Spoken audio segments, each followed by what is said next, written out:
I'm coming to the realization that after some conversations that I've had with some awesome people in the video game industry, it seems like it's a lot more achievable than even I initially thought. I remember doing a video and maybe speaking about it on my show a while back and discussing this very thing where that man, there's a lot of things that you can do in the gaming sphere. And sure, they're not going to be maybe AAA, but there's a lot of things that people can do on a limited budget. Even more so because I was coming, remember, from a state of ignorance. I'm not a game developer. I'm a player of games, obviously. It's been a core part of my life for as long as I could remember, but I'm not a developer. And I've always been open about that. We've been doing these streams. I've been having a lot of fun over the last months. And the whole premise is, okay, what could a Rippaverse game look like?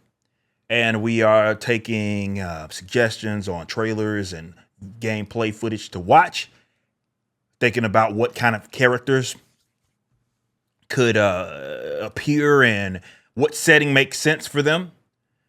And I've had some interesting people reach out to me. I've had some interesting people contact me about it and saying, like, you have basically some ways to obviously save a lot of money on costs. A lot of money gets pumped into these projects that are trying to do things that we already have or are able to do in our own individual capacity. Like we have the characters, the properties, if you will. We have all these core concepts. Obviously, that stuff has to get designed in a different setting, in a video game sense and programmed, but we have a lot at our disposal, okay? And it's interesting because the more I've done these streams, the more I'm like, well, I want to do it now. I want to do it. Obviously, I can't publicly commit to anything, but I want to do this. This is, look, perfect world. We build something smaller scale over at the Rippaverse in the video game sense. What that looks like, is that like a beat 'em up, a la Streets of Rage, things of that nature. Teenage Mutant Ninja Turtles, those have seen another boom. You've seen the Mighty Morphin Power Rangers come out with some games, Double Dragon, again, Teenage Mutant Ninja Turtles, and even some of the other comic book publishers are doing like the beat 'em ups in the style, even sprite based, of that we kind of grew up on, and like in the arcade sense. And it seems like those are kind of making its comeback. You can do those in a smaller scale. It doesn't need to be AAA. Is it a fighter? Whatever that genre is, it does seem like it's achievable, not impossible. Let's say that.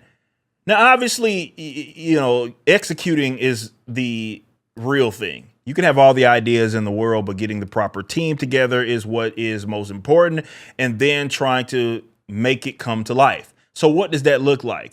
Do we maybe enter into that sphere with like a concept where obviously we over at the Rippaverse have funded the at least development to where it's ready enough for you to see it and us to show it to you, let you know what direction that we're going in with the game, and do we crowdfund it after that? I don't know, but it does appear that it's a lot more doable than what I initially thought. And that's exciting to me.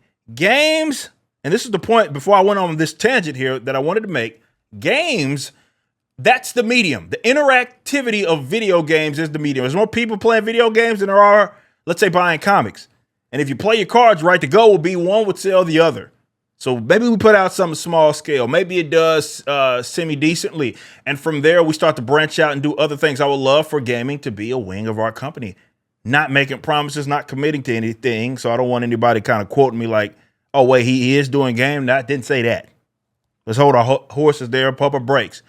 All I'm saying is I've had some interesting conversations last week, some follow-ups happening this week, and it does appear that this potentially can be done. So I'll keep you guys posted on that. And the best way, as I've said before, to support us, I know there's a lot of folks, the reason why gaming is a big time intriguing for me, I will be completely transparent about this. A lot of people will say things like, hey, I like the design of your characters, but I'm not a big comic book guy. You know, it's not something that they like. They don't collect them. They don't really get into it, but they would love to see it in other settings. Oftentimes it's animation, maybe games, whatever.